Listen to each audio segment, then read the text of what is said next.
Welcome. I'm extremely thrilled to be interviewing a legendary author today, Susan Mallery. And I mean, she's written so many books. She's a prolific writer, but this is one of her recent books, The Summer Getaway. So we're going to dive a little bit into this story today. Welcome, Susan. Thank you for joining us. Oh, thanks for having me. This is going to be fun. Just let me introduce you most people know who you are, of course, but just for those who might not know your background, Susan Mallery is the #1 New York Times bestselling author of novels about relationships that define women's lives. Family, friendship, romance. Library Journal says Mallery is the master of blending emotionally believable characters in realistic situations. And readers seem to agree. 40 million copies of her books have sold worldwide. Her warm, humorous stories make the world a happier place to live. Susan grew up in California and now lives in Seattle with her husband. She's passionate about animal welfare, especially that of the ragdoll cat and adorable poodle who think of her as mom. Well, and mom, so it's good they think that. And I apologize if there's any noise. I actually hear the saw right now at my house.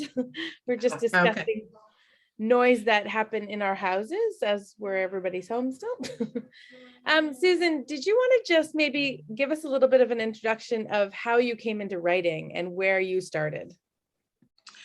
I started writing when I was in college. I was studying, unfortunately, not English, but I was studying to be an accountant. And I got a little flyer in the mail. We had mail back in the day.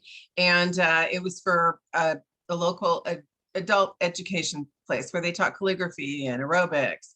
And one of the classes was how to write a romance novel. And I'd always been a big reader, loved to read. I'd never thought I could be a writer because I just, that was a level of special. I could not even begin to aspire to that level of special. But I saw this class and it was really interesting, but I was going to college. I was newly married.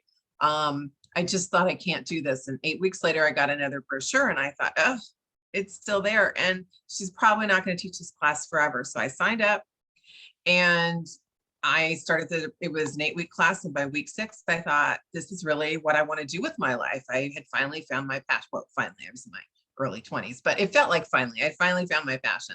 And I kept going to school to get my degree, but I started writing and submitting and joined Getaway and all the things you do when you're new. And I had a job offer from an accounting firm. And a few weeks before graduation, I was taking the CPA review course and I walked out at break and went home and told my then husband, I don't want to be an accountant. I want to be a romance writer. And it's $28,000 a year and we'll be able to eat meat. So it was a long negotiation, but in the end, we agreed I would have 2 years to see if I could make it work. And that was in May. And then I sold in August. I sold my first book, sadly, for $4,000. So I had not quite matched my salary. It took me about 3 years to catch up with my accounting friends. And then it all got really good. So yeah, I came totally unprepared, enthusiastic. One of the things that helped so much was just serendipitous. I lived in Los Angeles, and some of you may know they do the movie thing there, and there are tons of classes for writers. It is such an environment. And because I was going to college, my brain was in learning mode. So I could go to school during the week, do all my homework, and then take a weekend seminar and just absorb it like a sponge, because that's really what I was doing with my time. And everybody gives classes. Psychologists who want to be writer give classes. They give them, you can go to Screen Actors Guild as a non-member. UCLA has this great writers extension program. I took characterization from psychologists and setting and description from poetry writers, and just tons and tons and tons of classes. And it was just a wonderful learning experience for me. So that was very helpful. So yeah, if I had not taken that class, it would be so sad, but thank God I did. And yeah, it was great. So I think you sort of answered my next question, actually, because when you become an accountant, I assume that's years. That's a big process. It's a 4-year degree. It's a business degree with extra classes for accounting. Yeah, and it's really good. I would have been very, very unhappy I think I would have been on antidepressants at a serious level if I'd gone in that direction. So my question was going to be, it was an 8-week class versus this sort of 4-year, but you actually did go on to take a lot more classes in writing. Oh, I did. In fact, a few years ago, well, no, more than that now, like 12 years ago, I went back to college. I went to Seton Hill University, has a master's program in writing popular fiction, and I did their master's program. It's part residency, part online. So yeah, I got my master's in writing popular fiction. Of course, at that point, I'd written like 75 books. So there were people like, why are you here? It's like, because I love to learn. I want to do better. So yeah, it was, I did 4 years, and the last semester was a slog because I did not want to be there. I wanted to be home writing, and I would do schedules where I'm very organized. And so I would do a dry erase board, and when it was getting close to finals, I would schedule my time, and it's like last writing day before finals. And then after my last final, I would go to the movies, because actually I went to the movies between finals every day to clear my mind. One year it was fabulous. I was doing finals, and then I will move on, I swear to God. But Dirty Dancing was out. And so I saw Dirty Dancing like 5 days in a row. It's like the best mental break ever. And I sobbed every time. Nobody puts baby in the corner. It was great. I could see how Patrick Swayze could do that. All of it, the dancing, the romance of it, the setting, it was a perfect escape. So I do have another question. Having written 75 novels before you got your master's, is there like an actual difference from that book you wrote before to the one you wrote after? I think the thing that I got the most out of the degree was some critical thinking skills. They improved some critical thinking skills. But I think my biggest benefit, well, I have 2 benefits from that program. The lesser benefit is multi-genre reading. I'd always been a romance reader. I wrote romance. I hadn't yet moved into women's fiction. I never really read outside my genre very much. I read young adult. I just think there's such extraordinary writing in young adult, and I've always loved it. But it introduced me to all these amazing genres and subgenres and authors, because you had to read every semester. We had to read, you had to take classes outside your genre. So it was sort of an exposure to, oh, there's more to writing, there's more to publishing than just my little corner of romance. The second thing the program did for me, for which there are not words to say how incredibly grateful. I have the world's most amazing virtual assistant, and she and I went through the program together. That's how I met her. We were in critique group together at school, and we stayed friends, and I had just parted ways with the virtual assistant, and she lives in Texas, and said, you know, I'm thinking of becoming, she was leaving a different job, and she said, I'm thinking of becoming like a virtual assistant. It's like, I would hire you. In fact, I'm looking right now. And that was, I think, 2008 maybe. And we've been together ever since. I would be lost without Janelle. So yeah. It's amazing how the universe gives you what you need.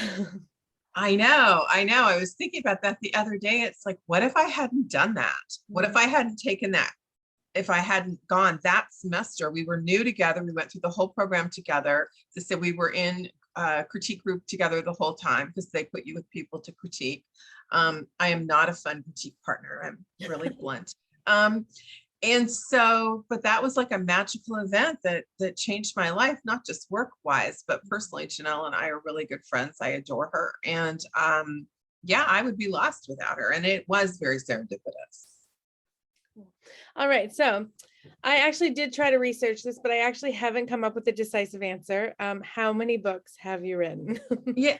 And I saw that. And I thought it is an interesting question. So here's what I know to be true. As of the friendship list, I've written 150 books for Harlequin, because they sent me a plaque. So I know that number for sure. I know. Before I started writing the big books, I used to write category. I wrote mostly for special edition and a little bit for Desire. And there used to be a line called Infinite Moments. I did 3 sort of romantic suspense things, which not my forte, but I gave it a go. And but with the category books, they're shorter, they're much less complicated. And so I was doing 5 or 6 a year. So the numbers really crank up with that. Now I write substantially less. As far as number of books, ironically, I physically write more because the books are longer and they're much more complicated. So, but they're more fun. Yeah, they're thicker. They're a lot more words. Yeah, especially because my books usually go in long and then we have to trim out about 10,000 words. So, so I don't know. I think it's like in the mid 170s would be my guess. I wrote for a couple other publishers, and that would be my guess, is around, let's say, I don't know, in the 170s. I'm glad you don't know, actually, because I was looking and I'm like, I can't like meet this author and not know how many books she's written. Well, it's easier when it's like 4, then you know for sure. And then it's like, is a novella count? It counts at Harlequin, it counts as a book, but some other places, oh, it's just a novella, we don't count that. So then you get into that. Is it a real book? Is it like half a book? So that's, yeah, but it's a lot. And it's challenging because I've been brainstorming this last couple of weeks and a new project. And first of all, I can't find any names because I've used them all like 47 times. I went through and I go by year. So I think about when my characters would be born, and then you go online and Google baby names from 1983 and it'll come up with the 100 most popular. So I made this master list of about 20 boy names, 20 girl names, and then sent them to Janelle. And I'm like, I have this nailed. I'm going to have this list and I'm going to work from this for like 4 books. No, she came back and like 3 of them I could use. It's like, and it's things like, this was a heroine 2 books ago. It's like, oh yeah, it was, wasn't it? Or it's going to be in the book coming out in December. It's like, oh crap, I knew that. So that's really hard. And then plot wise, it's like, no, I've done that. No, if I could find something I've never done within the context of what I write, there would be so much joy, because I come up with these, I came up with the world's greatest idea and I love everything about it. I'll just tell you because I'm not going to write it. A mother and, well, the family of 4, mother, father, 2 daughters. The father is the glue to the family, and the mother and the oldest daughter really just lock heads all the time. So they don't get along. The dad and the other sister are killed tragically. And the daughter she's like 19 or 20. She just takes off. They become estranged. The mother's like, but I still have cereal for you in the cupboard. I didn't know you were leaving. They're estranged for years. The mother is a successful businesswoman. The daughter goes off and does like living off the grid with goats and chickens and growing hydroponic vegetables. A decade goes by. She decides to have a baby, artificially inseminates, and is put on bed rest and has no one to call but her mother. Right. And so the mother comes and is going to help her with all this. So it's in essence a frenemies to family story. Okay. Which has nothing to do with anything, but is exactly the character arc of the stepsisters, which I believe was out last year. Oh. So it's like, and I was talking to my agent, she said, well, if you wait a few years, it's like, yeah, a decade, but she was being very sweet, but it's like in 10 years, I'm not going to want to write this book. Right. So I can't write this book that I know would be amazing, because I'm picturing, mom is not an outdoor person.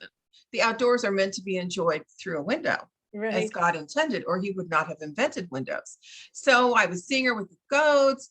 I knew who the love interest for the mom was. And, she's got this little Yorkie poo who agrees with her on what the outdoors are meant to be. And it's like, okay, although I've taken the Yorkie poo to another book because at least I can have that. But that's what makes it really hard, is I don't want to repeat myself. Right. And it can get very, very challenging to always find something new. So if you hear a happy keening sound from the West, I've probably found a new idea, and I'm just thrilled beyond words.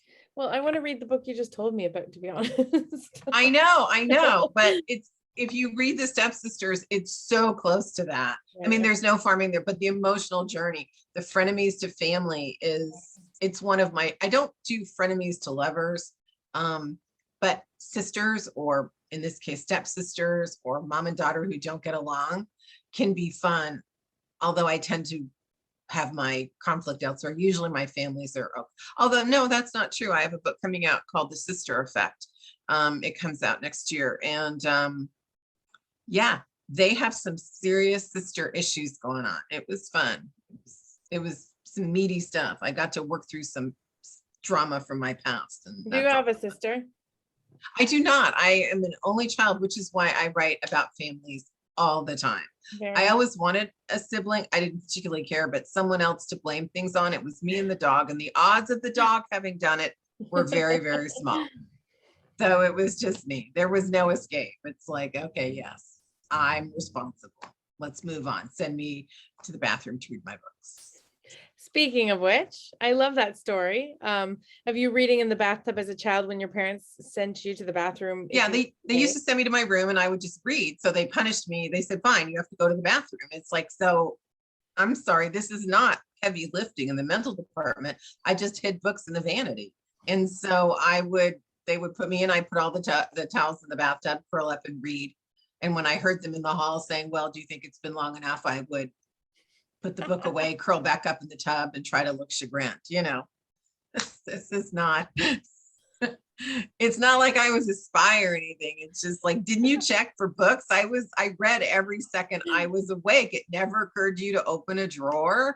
So, yeah. So when you were sent to the bathroom, what authors or stories as a child were you reading?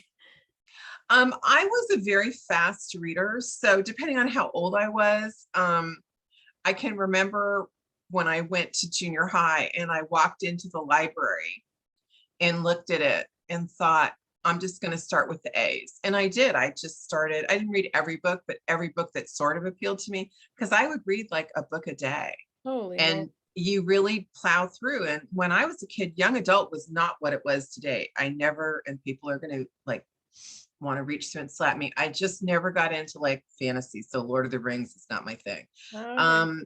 And so I was just looking for anything to read. My father had interesting ideas. He would tell me to read things like Ivanhoe, which I did not get through, or King Solomon's Mines, which gave me nightmares for weeks. Okay. It's like, I am not a 14-year-old boy from, England, Dad. So yeah, I read anything about horses, of course, because I was a young girl. You love a horse. So yeah, I loved all those, but there wasn't what there was today. I would have just, to be a kid today with all the YA, although I do read a lot of YA because I think it's amazing. But yeah, I just started the A's and I worked through by my second year. I was like, are there new books? We need more books. That's incredible. Speaking of which, you reading fast, but also writing fast. You're probably, I've never met an author that has written as many books as you have in like a short span of time. Can you hold on here. Can you speak to a little of that process and how come it is so quick for you? Well, there's a several reasons why I write as quickly as I do. Part of it is I have mild ADD, so a very short attention span. So I need to get through the book quickly or I will just wander away. So I want to get to the end. The part I like most is writing, and writers all have different things they write. I have friends who just want to edit. They hate writing. They want to revise and spend 3 days searching for the perfect world, which would send me screaming into the night. I hate revisions. I don't enjoy research. I like actually writing. That is the most fun for me, is writing. So that's what I want to do. And so what I've learned over the years, and I started pretty early, is I require a plot. I can't do it by the seat of my pants. I have to know what's going to happen, because I don't want to get to page 300 and think, oh, these people are not going to get together. I need to start over. That is not my idea of a good time. I want to know how it's going to end before I start. So I do a tremendous amount of pre-writing. I started to, and I couldn't plot at all when I started. So I took a lot of screenwriting, which is very structured. So my books are basically a 3-act screenplay. I use that exact structure on every book. I know everything that's going to happen as far as the plot goes. And that allows me every day when I write, it's like I try to make it my best writing day. So I have all the information I need. And then when I start writing, I can just sink into the story. I don't have to think where they're going next, or am I really working to a really strong midpoint? All of that's done. So all I have to think about is the characters in that moment. And then I can get really deep. And that to me is where the great character development comes from, is because I have the structure. So now I can pay attention to details. I don't have to think about, oh, are they going to fight now? Or is this an okay moment? It's all planned. And so I'm repeating myself, but it does for me allow tremendous depth in characters. And it sort of is like a movie. I read what I'm going to write that day. I look at where I am, I start, and then if on most days, more than 50% of the days, I just fall into the story and I'm just there. So we all have to accommodate how we write. Everybody writes differently. If you can't plot, there are people I know, they're freaks, but people I know and love who cannot write if they know what's going to happen, which is my personal idea of hell. So we have to respect our personal process. The other thing that happened was when I was first starting and taking a lot of classes, I took a class on, well, first I started writing when I took my very first writing class, and I didn't know what to do. I was just going to start a book. I knew nothing. And I had a set amount of time before I'd start studying again. My mother had made me take typing in high school. She said, I think this computer thing's going to be big. Take typing. I'm like, oh, Mom, computers are not going to be big. But I took typing. And so I could type pretty fast. I had a block of time. I wrote 10 pages. I thought, well, that's nice. I like 10 pages. I didn't know real writers wrote like a page. I didn't know for years. And then I was taking a class on something completely different. And on our way to lunch, the instructor said, oh, increase your output by 10%. And I'm like, oh my God. And by this point, I'm writing full time. It's like, you mean not 10 pages? So I started writing 11, and then I increased. And at one point, this is very early in my career, I got to the point where I was writing 25 pages a day. This is after doing all my pre-writing and all. This is just straight writing. And it about killed me. So I backed off to 20. And for a long time, I wrote basically 100 pages a week. So 2 weeks to get the book up and running, 100 pages a week. The book is 300 pages. I'm out in 5 weeks.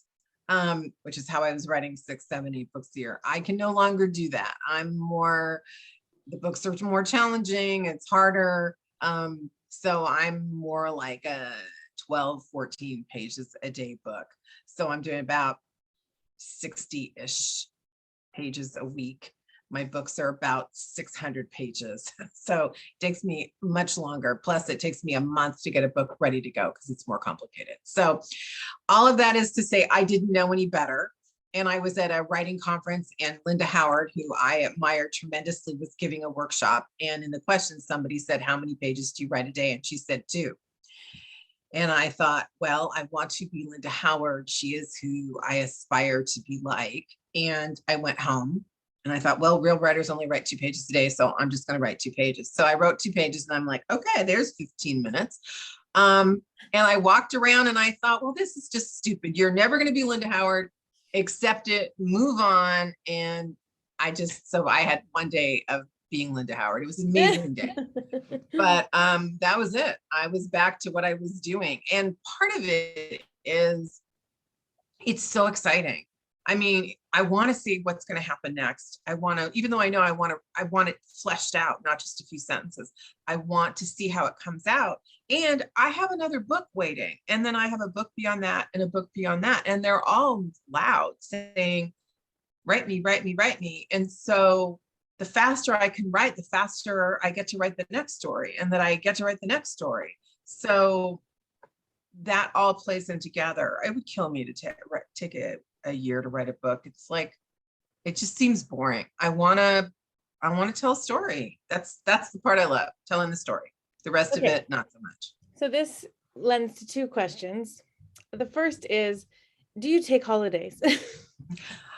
Well, not in the last 2 years, but yes, I do travel. And my husband and I love to travel, and we do get away. And sometimes I work. It depends on what we're doing. We took an amazing cruise on Viking, their little ships, from Barcelona to Venice. and had the most amazing time. You'll suddenly see, after all of a sudden, Barcelona is appearing in all my books. Where would you like to go in Europe? I'd like to go to Barcelona because we had the best time. So, but there were mornings we didn't get to port till like 1 o'clock. And so, yes, I confess I would cough out a few pages. If I'm in the middle of a book, I will work a little bit. But when I do my writing schedule, because I do a schedule, because I have deadlines, and I've, touch wood, I've only been on time once. I was early, and I don't believe I've ever, I don't think I've ever been late, but I'm not going to say I've never been late. That's incredible. In my writing schedule, when I'm on vacation, it's 0 pages. So anything I do, it's if I'm in the mood or whatever, but I was writing that, and no, this, I've never told the story, I don't think. We were sailing into Venice because it is a small ship. So you can go in places you can't. Oh, we went to Monte Carlo. So amazing. We saw a BMW and thought, oh, that must be the maid because it's just a BMW. Anyway, we're sailing into Venice. I am writing the end of the friendship list. I'm literally sitting at the desk as fast as I can type, and I'm on my iPad and a little keyboard. I'm so missed my giant ergonomic keyboard, and my fingers are flying. And Mr. Mallory's like, sweetie, we're sailing into Venice. You're never going to, it's like 5 more minutes, because I'm literally I'm within 5 pages of finishing the book, and I'm counting, and he's like, please come look at Venice. So I run out. It's like, it's not interesting yet. I can't see the basilica. Type. Oh yeah. So I wrapped it up just as we sort of come around, and like, there is genuine Venice in front of me. So I do occasionally work on vacation. But then I was done, and yeah, we saw Venice, and it was fabulous. It was so great. So, and we're about to, take the plunge and start traveling again. So soon. So my second question that came from the last answer was, what about writer's block? I feel like if you get writer's block, perhaps it comes in the original process when you're planning everything out. I think, well, I would have said until like the pandemic, I don't believe in writer's block. If your toilet's blocked up and you call a plumber, you really don't want to hear him say, I don't feel it today. So sorry. But I will say I did great the first year of the pandemic. I was sort of mocking everybody. Oh, it's so hard to work at home. And before the pandemic, I would say things like, I don't know if I showered today, and I would get these stink eye looks. Well, now everybody's like, yeah, I don't know. So if you're not going out, you can shower every other day and still be a hygienic person. But now the world agrees with me. Before they did not. But as we went into the second year, that's when I started to feel it. And so I went through a rocky couple months where it was very difficult to be creative. I felt like I couldn't engage with my characters. So I don't know that it was block so much as sort of the pandemic has been very hard on everyone, and whatever pain I suffer is nothing compared to what the kids have gone through. That's just horrific. So I do feel it's been hard. But now I feel like I'm coming out of it, and I am the idea I've been brainstorming. It's like, oh my God, best idea ever. This is going to be my best book. And I haven't felt that in a while. So to have that energy, and it's like, yes, nailed it. Is just, it makes me feel good. So I feel like I've come out the other side. But on a day-to-day basis, no, I don't, simply because I know how I write, and I know what I need to write. And very early on, so part of my process is I write a scene from every point of view character, and then I plot the book. So for example, it's a friendship list, because we just talked about Summer Getaway. It's a mother and daughter. It's Robin and Harlow. So when I went to write the book, I had the idea, and then Robin is the main character, but Harlow has a pretty strong storyline, and they're both point of view characters. So I wrote a scene from Robin's point of view, and then I plotted Robin's actual story. And then I wrote a scene from Harlow's point of view and plotted her exact actual story. And then there's a third point of view character, Mason.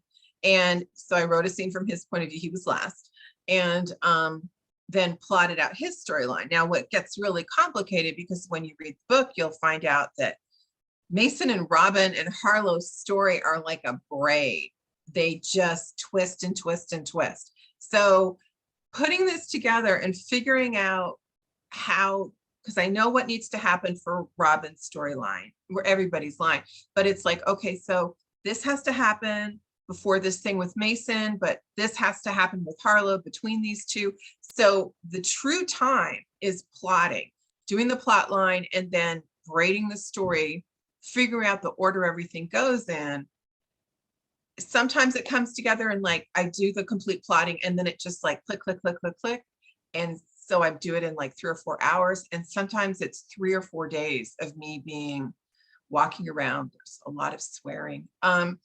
It's like, do I have the wrong plot point? Do I have the wrong, is the goal wrong? Something's wrong. So that is how I put the stories together. But I learned very early, I need to write how I need to write. Everybody needs to do it their own way. And I do everything in my power to facilitate that.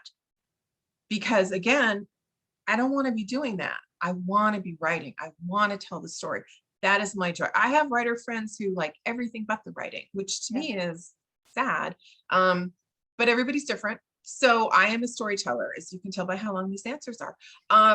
And so that's what I want to do. I want to tell my story. And then later, sure, I'll edit the book, but I will not enjoy it.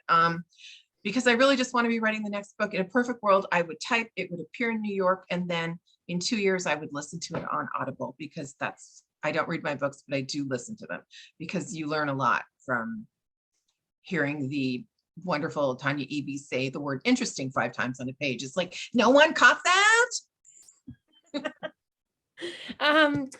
So I'm really impressed, like now learning how this was written, because that like, yeah, that's just set me off on a whole nother like trajectory of thinking about it. But actually, let's talk about this book right now. Can you give everybody just a little bit of a synopsis about the story and why they want to read it, of course? Absolutely. Well, I love this book. Robin is what drew me to the story. And it was funny, I had come up with another idea, and she was one of the 2 main characters, and it wasn't going to work. So I let it was a sister, I let the sister go, but I still loved Robin. And I thought, I want to write about her. And the key to what was going to happen in the other story, what happens in this one, is Robin, who's in her 40s, basically runs away from her life. And it's like, blah, blah, blah. You've read that 1,000 times. The difference is everybody she's trying to get away from follows her. It's like she is the heart of the family. And I think most women are the heart of their families. She runs away, and one by one they follow her, including her ex-husband.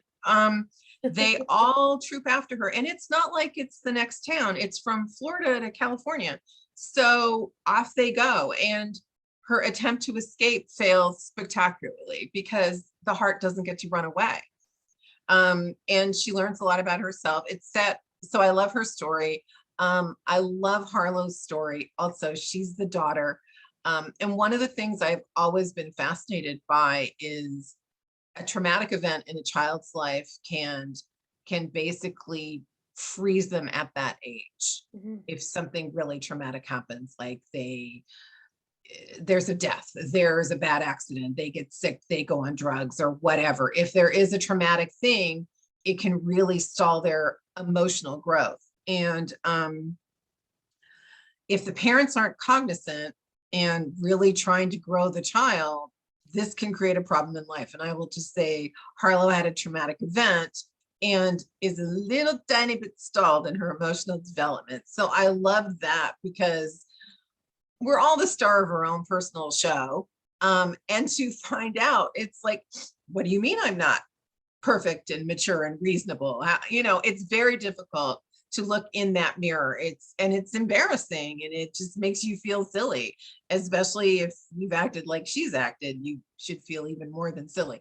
So I love that. And then Mason is this man, and it's too complicated to explain why he's there, but I love him. And he's like a rock solid guy. He is the one. I mean, he's just strong, he's steady, he's dependable, and he is he's great.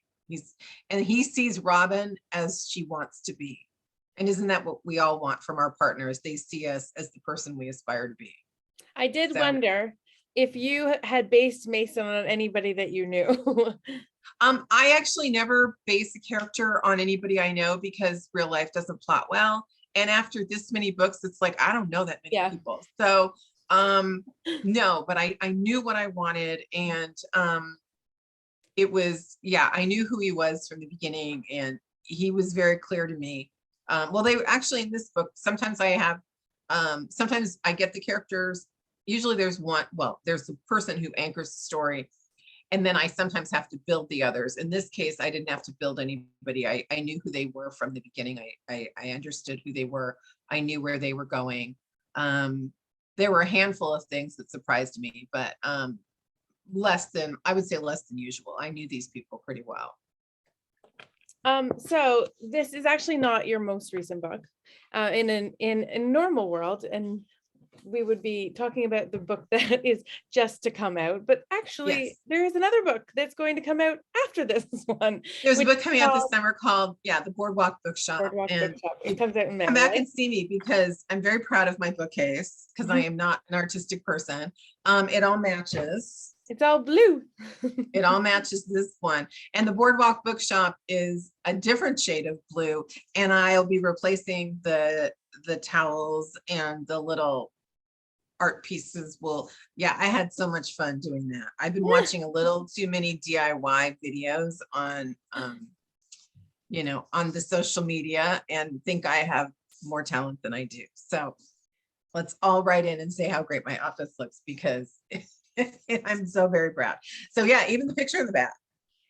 I was on a tear that day. I can do anything. No, this is it. This is all I have for decorating. Speaking of which, because these books get translated into so many different languages. So how much input do you have in the covers? Or do you even care? And go ahead, I'm sorry. Do they change country to country? They do change country to country, and that's always interesting. Who keeps the cover, who doesn't keep the cover? Occasionally it's like, oh, why didn't we do that cover? I had a book years ago called Barefoot Season, and my cover was very pretty Adirondack chairs. The Australian version had, it was two little girls sitting on a bench, but you really just saw them basically from like their knees down, and there was wildflowers, and it was just such a great inviting cover. It's like, why didn't we do that? So I have no input on the international covers at all. Mm-hmm. I have a whisper of input on the UK covers because I have an amazing editor, and she always asks what I think and always listens. I had a book out for the holidays last year called The Christmas Wedding Guest, and it was the UK covers are adorable. And there was a woman with a little dog, and I said, I love everything, but actually Reggie's dog is a Great Dane named Belle. So could we make it Great Dane size? 2 days later, there's a Great Dane. It's like, I love you guys. So that is as much input as I get, basically. And I feel that's appropriate. I don't know their market. They know their market. I know a little bit about the US market, but that's because I'm a reader. I have virtually no skills. So I'll get concepts. We'll talk about them. It's me, it's Janelle, it's my agent, my editor. We'll go through it. And this one came up pretty quickly. There was one other image, and it just didn't seem like it. There's a beautiful is the wrong word. There's an incredible house in the book. When I was a little girl, I loved the Winchester House, which is this crazy mansion in Northern California. And so this is my homage to the Winchester House. There randomly. Isn't it amazing? Yes, it is. So now you know. Yeah. But there was no way to put this crazy house on the cover. It just didn't work. It's too busy. It was not, you always want, at least I want my covers. I want the reader to feel like I want to step in. I want to go. I want to be. It has to be an invitation. Well, who doesn't want to be there? Yeah, absolutely. So they sent me this, and it's like, I haven't ever had that color blue before. So I was very excited. She was much more, slutty is so judgmental, but she was a little more slutty. So I'm like, woman's in her 40s. Let's cover the butt cheeks. So yeah, and then it gets down to the funny things. We talk about font. Well, I don't. I ask not to be put on the font emails because no. And I asked the phone be filled in a little bit. It seemed like there were holes in the phone. So that was it. That was my big input. Could there be more phone? That's awesome. I love that.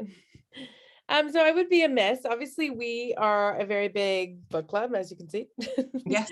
And I would be amiss not to ask you what your opinion on book clubs is and if you belong to one. I love a book club. I think book clubs are fabulous because it's a way to connect with people. It's a way to connect with readers. And I just, yes, I go to them. I mean, virtually. I can't travel to them. Well, and then I couldn't travel at all, but I do them virtually. They're very different. The library ones at 10 in the morning are very different questions than somebody's house at 7:30 when you know they've been drinking Absolutely. wine. Totally different experience, speaking as the author. Love them both. And I have trouble, shockingly, despite my obvious humor and charm, people don't want me in their book club because I'm a writer and they think I'm going to be judgy of their opinions, and I'm not. But you saying that does not make, yeah. So I've tried a couple times, but it's people, as soon as I start to tell them what I think, the room goes quiet and everybody listens attentively. It's like, I could be 1,000% wrong. This is just what I think. I don't know everything. So it is difficult because of what I do. Right. To be in, yeah, it's hard to be in a book club. Fair enough. Yeah. But no, I love them, and I love when they invite me. And we've done them. Yeah, we've done them on the phone. We've done them through video like this, and it's great. It's really fun to be asked in and to meet them and to hear what they think. And they start out really polite, and then they kind of forget, and then they tell me what they really think, which is when it gets good. Agreed. So we're actually running out of time here, but I do have 2 more questions I'd love to ask you. And one is, do you have a favorite author or book? Oh no, I did that once, and I left out a very close friend, and she was very angry with me. So I do not answer that question. Fair enough. No, I love them all. They're all great. And if my friends wrote them, they're even better. You should buy 2. Amazing. And tell us 3 things you're not doing when you're not writing or reading. I am usually, or reading. I was gonna say, well, I'm reading a lot. Well, I have pets I have to deal with. They are very high maintenance. So I deal with my pets. I love to cook. And I crochet little things, creatures, toys. And it's called amigurumi, and it's a style of crocheting. And I don't really have anything. I mean, I have stuff on my desk, but it's at the scary stage. So this is going to be a bear. So it's this little hand, and I have the bear. I have it's an interesting pattern. We start with the hands, and then I'm going to do a whole bear. Quite large. It's going to be big for me. It's probably going to be about 12 inches tall. Mm-hmm. Most of my stuff is smaller. If you go on Facebook and look, I will occasionally post when I finish. Yeah, that was my thing when the pandemic started. I tried bread, but it's like, this is never going to work for me. I do not have the patience to. Has it risen yet? No, I'm busy. I got to go do something. So I crochet, and I started with self-taught YouTube videos. I love YouTube videos. I started with blankets. I went to dog jackets, well, sweaters, little vesty things.